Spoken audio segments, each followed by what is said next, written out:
ಸ್ನೇಹಿತರೆ, ನಿಮ್ಮ ಒಂದು ಯಾವುದೇ ರೀತಿಯಾದ ಒಂದು ಜಮೀನಾಗಿರ್ಬೋದು, ಮನೆಗಳಾಗಿರ್ಬೋದು ಅಥವಾ ಕೃಷಿ ಜಮೀನುಗಳಾಗಿರ್ಬೋದು, ಇದೆಲ್ಲದಕ್ಕೂ ಕೂಡ ಮೊದಲೆಲ್ಲ ಆಗಿದ್ರೆ ನಿಮ್ಗೆ ಆ ಒಂದು ಪ್ರಮಾಣ ಪತ್ರಗಳು ಅಂದ್ರೆ ಒಂದು ಏನು ದಾಖಲಾತಿಗಳೇನಿದೆ ಅದೆಲ್ಲದೂ ಕೂಡ ನಿಮ್ಗೆ ಕಾಗದದ ರೂಪದಲ್ಲಿ ಸಿಗ್ತಾ ಇತ್ತು. ಆದ್ರೆ ಇನ್ ಮುಂದೆ ಸರ್ಕಾರ ಕಡ್ಡಾಯವಾಗಿ ಈ ಸ್ವತ್ತನ್ನ ಮಾಡ್ಲೇಬೇಕು ಅಂತ ಹೇಳಿದ್ದಾರೆ ಸ್ನೇಹಿತರೆ.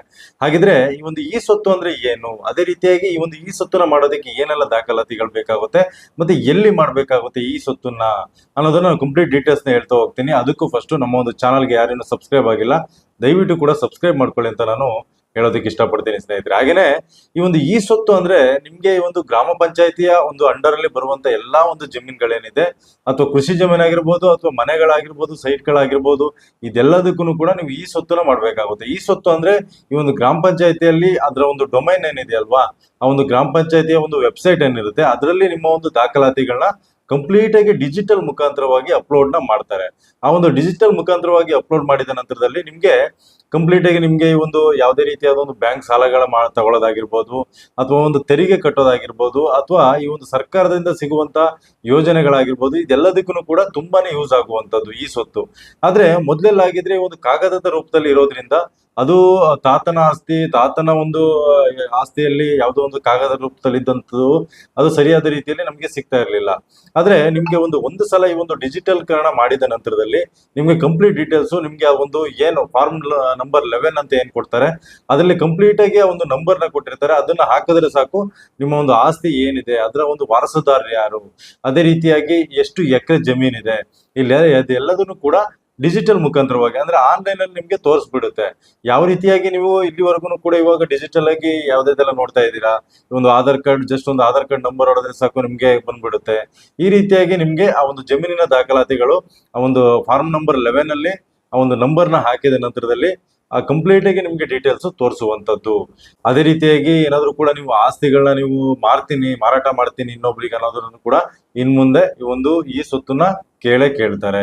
ಯಾಕಂತಂದ್ರೆ ಸರ್ಕಾರದಿಂದನೇ ಒಂದು ಆದೇಶನ ಕೂಡ ಮಾಡಿದ್ದಾರೆ, ಈ ಸ್ವತ್ತನ್ನ ಕಡ್ಡಾಯವಾಗಿ ಎಲ್ಲರೂ ಕೂಡ ಮಾಡ್ಲೇಬೇಕು. ಹಳ್ಳಿಯಲ್ಲಿ ಇರುವಂತ ಈ ಒಂದು ಗ್ರಾಮ ಪಂಚಾಯತಿ ವ್ಯಾಪ್ತಿಗೆ ಬರುವಂತ ಎಲ್ಲಾ ಜಮೀನುಗಳಿಗೂ ಕೂಡ ಈ ಸ್ವತ್ತನ್ನ ಕಡ್ಡಾಯವಾಗಿ ಮಾಡ್ಲೇಬೇಕಂತ ಹೇಳ್ಬಿಟ್ಟು ಸರ್ಕಾರದಿಂದನೂ ಕೂಡ ಆದೇಶನ ಮಾಡಿದ್ದಾರೆ. ಹಾಗಾಗಿ ನೀವು ದಯವಿಟ್ಟು ಕೂಡ ಎಲ್ಲರೂ ಹೋಗಿ ಒಂದು ಗ್ರಾಮ ಪಂಚಾಯತಿಗೆ ವಿಸಿಟ್ ಮಾಡಿ ನೀವು ಈ ಸ್ವತ್ತಿಗೆ ಅಪ್ಲಿಕೇಶನ್ ಹಾಕ್ಬೇಕಾಗುತ್ತೆ.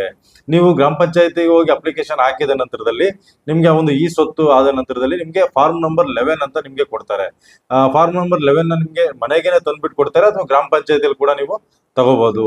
ಈ ಒಂದು ಈ ಸ್ವತ್ತಿಗೆ ಅರ್ಜಿ ಹಾಕೋದಿಕ್ಕೆ ಏನೆಲ್ಲ ದಾಖಲಾತಿಗಳು ಬೇಕಾಗುತ್ತೆ ಅಂತ ನೋಡೋದಾದ್ರೆ ಮೊದಲನೇದಾಗಿ ಆಧಾರ್ ಕಾರ್ಡ್ ಬೇಕಾಗುತ್ತೆ ಕಡ್ಡಾಯವಾಗಿ, ರೇಷನ್ ಕಾರ್ಡ್ ಬೇಕಾಗುತ್ತೆ, ನಂತರ ಹಳೆಯ ಸ್ವತ್ತು ದಾಖಲೆ ಅಥವಾ ಈ ಒಂದು ಏನ್ ಖಾತಾ ಏನಿರುತ್ತೆ ಅದು ಆಗಿರ್ಬೋದು ಅಥವಾ RTC ಆಗಿರ್ಬೋದು, ಇದೆಲ್ಲದೂ ಕೂಡ ಬೇಕಾಗುತ್ತೆ. ನಿಮ್ಮ ಒಂದು ಜಮೀನಲ್ಲಿ ಏನೆಲ್ಲ ದಾಖಲಾತಿಗಳಿದೆ, ನಿಮ್ಮ ತಾತನ ಆಸ್ತಿ ಆಗಿರ್ಬೋದು ಅಥವಾ ನಿಮ್ಮ ಒಂದು ತಂದೆಯ ಆಸ್ತಿ ಆಗಿರ್ಬೋದು, ಸಪೋಸ್ ಏನಾದ್ರು ಕೂಡ ಅವ್ರು ಇಲ್ಲ ಅನ್ನೋ ಸಂದರ್ಭಗಳಲ್ಲಿ ನಿಮ್ಗೆ ಡೆತ್ ಸರ್ಟಿಫಿಕೇಟ್ ಕೂಡ ಕೇಳ್ತಾರೆ, ಅದನ್ನು ಕೂಡ ಮಾಡಿಸ್ಬೇಕಾಗುತ್ತೆ. ಇದೆಲ್ಲ ಒಂದು ದಾಖಲಾತಿಗಳನ್ನ ಕೂಡ ನೀವು ಮಾಡ್ಕೋಬೇಕಾಗುತ್ತೆ. ಇದೆಲ್ಲದೂ ಕೂಡ ನಿಮ್ಮ ಒಂದು ಜಮೀನಿನ ದಾಖಲಾತಿ ಕಡ್ಡಾಯವಾಗಿ ಇರಲೇಬೇಕಾಗುತ್ತೆ. ನಂತರ ಆ ಒಂದು ಜಮೀನ್ಗೆ ಯಾವ್ದಾದ್ರು ಕೂಡ ತೆರಿಗೆನ ನೀವು ಏನಾದ್ರು ಪಾವತಿ ಮಾಡಿದ್ರೆ ಅದರ ಒಂದು ರಸೀದಿನೂ ಕೂಡ ಬೇಕಾಗುತ್ತೆ. ಆ ಒಂದು ನಿಮ್ಮ ಒಂದು ಮನೆ ಆಗಿರ್ಬೋದು ಅಥವಾ ಸೈಟ್ ಆಗಿರ್ಬೋದು ಅಥವಾ ನಿಮ್ಮ ಒಂದು ಯಾವುದೇ ಒಂದು ಪ್ರಾಪರ್ಟಿ ಆಗಿದ್ರು ಕೂಡ ಅದಕ್ಕೆ ಯಾವ್ದಾದ್ರು ಕೂಡ ನೀವು ತೆರಿಗೆನ ಕಟ್ಟಿದ್ದೀರ ಅಂದ್ರೆ ಅದರ ಒಂದು ರಸೀದಿನೂ ಕೂಡ ಬೇಕಾಗುತ್ತೆ. ಅದು ಕೂಡ ನಿಮ್ಮ ಹತ್ರ ಇವಾಗ ಇಲ್ಲ ಅಂದ್ರೆ ನೀವು ಗ್ರಾಮ ಪಂಚಾಯತಿಯಲ್ಲಿ ಹೋಗಿ ವಿಚಾರಿಸಿ ಆ ಒಂದು ರಸೀದಿನ ಕೂಡ ತಗೋಬೇಕಾಗುತ್ತೆ. ನಂತರದಲ್ಲಿ ನಿಮ್ಮ ಒಂದು ಪ್ರಾಪರ್ಟಿ ಯಾವ್ದೆಲ್ಲ ಇದೆ, ನಿಮ್ಮ ಒಂದು ಮನೆ ಆಗಿರ್ಬೋದು, ಸೈಟ್ ಆಗಿರ್ಬೋದು ಅಥವಾ ಕೃಷಿ ಜಮೀನ್ ಆಗಿರ್ಬೋದು, ಎಲ್ಲದಕ್ಕೂ ಕೂಡ ಎಲ್ಲದರ ಒಂದು ಫೋಟೋಗಳು ಕೂಡ ಬೇಕಾಗುತ್ತೆ. ಆ ಒಂದು ಫೋಟೋಗಳು ಕೂಡ ನೀವು ತಗೊಳ್ಳೇಬೇಕಾಗುತ್ತೆ. ನಂತರ ನಿಮ್ಮ ಒಂದು ಆಧಾರ್ ಕಾರ್ಡಿಗೆ ಲಿಂಕ್ ಆಗಿರುವಂತ ಒಂದು ಮೊಬೈಲ್ ನಂಬರ್ ಕೂಡ ಬೇಕಾಗುತ್ತೆ. ಅಲ್ಲಿ KYC ಕೂಡ ಮಾಡುವಂತದ್ದು. ಹಾಗಾಗಿ ಮೊಬೈಲ್ ನಂಬರ್ ನೀವು ನಿಮ್ಮ ಒಂದು ಆಧಾರ್ ಕಾರ್ಡ್ಗೆ ಅಪ್ಡೇಟ್ ಆಗಿರ್ಲೇಬೇಕಾಗುತ್ತೆ. ಅದೊಂದು ಮೊಬೈಲ್ ನಂಬರ್ ಕೂಡ ಬೇಕಾಗುವಂತದ್ದು. ಇಷ್ಟು ದಾಖಲಾತಿಗಳನ್ನು ಕೂಡ ನೀವು ತಗೊಂಡೋದ ನಂತರದಲ್ಲಿ ನೀವು ಗ್ರಾಮ ಪಂಚಾಯತಿಗೆ ಹೋಗ್ಬೇಕಾಗುತ್ತೆ. ನಿಮ್ಮ ಒಂದು ಊರಿಗೆ ಅಥವಾ ನಿಮ್ಮ ಒಂದು ಜಮೀನ್ಗೆ ಯಾವ್ದೆಲ್ಲ ಒಂದು ಗ್ರಾಮ ಪಂಚಾಯತಿ ಬರುತ್ತೆ ಅದಕ್ಕೆ ನೀವು ಹೋಗಿ ಅಲ್ಲಿ ವಿಚಾರಿಸಿ ಆ ಒಂದು ಫಾರ್ಮ್ ನ ಕೊಡ್ತಾರೆ, ಅದನ್ನ ಫಿಲ್ ಮಾಡಿ ನಂತರದಲ್ಲಿ ಇವೆಲ್ಲಾ ದಾಖಲಾತಿಗಳನ್ನು ಕೂಡ ಅಟ್ಯಾಚ್ ಮಾಡಿ ನಂತರದಲ್ಲಿ ಅಪ್ಲಿಕೇಶನ್ ನೀವು ಹಾಕ್ಬೇಕಾಗುತ್ತೆ. ಅಪ್ಲಿಕೇಶನ್ ಹಾಕಿ 15 ದಿನಗಳವರೆಗೆ ನಿಮ್ಮ ಒಂದು ಜಮೀನ್ ಎಲ್ಲಿದೆ, ಯಾರ ಹೆಸರಲ್ಲಿದೆ, ಯಾವ ಒಂದು ಜಮೀನ್ ಇದೆ, ಮತ್ತೆ ಮನೆ ಇದೆಯಾ, ಸೈಟ್ ಇದೆ, ಇದೆಲ್ಲದನ್ನು ಕೂಡ ಇನ್ಸ್ಪೆಕ್ಷನ್ ಮಾಡುವಂತದ್ದು. ಅದೆಲ್ಲ ಆದ ನಂತರದಲ್ಲಿ ಸರ್ವೆ ಆಫೀಸಿಗೆ ಕೂಡ ಆ ಒಂದು ನಿಮ್ಮ ಒಂದು ಫೈಲ್ ಏನಿರುತ್ತೆ ಅದು ಮೂವ್ ಆಗುವಂತದ್ದು.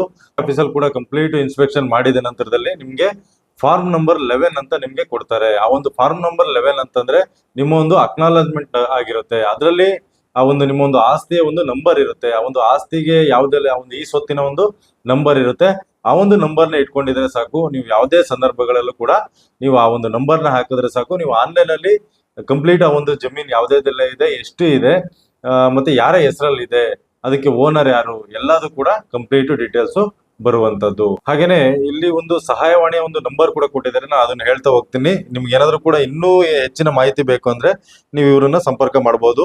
ನಾನು ಇವಾಗ ಹೇಳ್ತೀನಿ 9483476000. ಇನ್ನೊಮ್ಮೆ ಹೇಳ್ಬಿಡ್ತೀನಿ, 9483476000. ಈ ಒಂದು ನಂಬರ್ಗೆ ಕರೆ ಮಾಡಿ ನೀವು ಇನ್ನೂ ಕೂಡ ಹೆಚ್ಚಿನ ಮಾಹಿತಿ ಬೇಕಂದ್ರೆ ನೀವು ತಿಳ್ಕೊಬಹುದು. ಓಕೆ ಸ್ನೇಹಿತರೆ, ಈ ಒಂದು ವಿಡಿಯೋ ನಿಮಗೆ ಕಂಪ್ಲೀಟ್ ಆಗಿ ಅರ್ಥ ಆಯ್ತು ಅಂತ ಅನ್ಕೊಳ್ತೀನಿ. ಏನಾದ್ರು ಕೂಡ ಡೌಟ್ಸ್ ಇದ್ರೆ ನನಗೆ ಕಮೆಂಟ್ ಮಾಡಿ ಅಂತ ಹೇಳ್ತಾ ಈ ಒಂದು ವಿಡಿಯೋನಲ್ಲಿ ಮುಗಿಸ್ತಾ ಇದ್ದೀನಿ. ಮುಂದಿನ ವಿಡಿಯೋದಲ್ಲಿ ಮತ್ತೆ ಸಿಗ್ತೀನಿ. ಧನ್ಯವಾದ ಸ್ನೇಹಿತರೆ.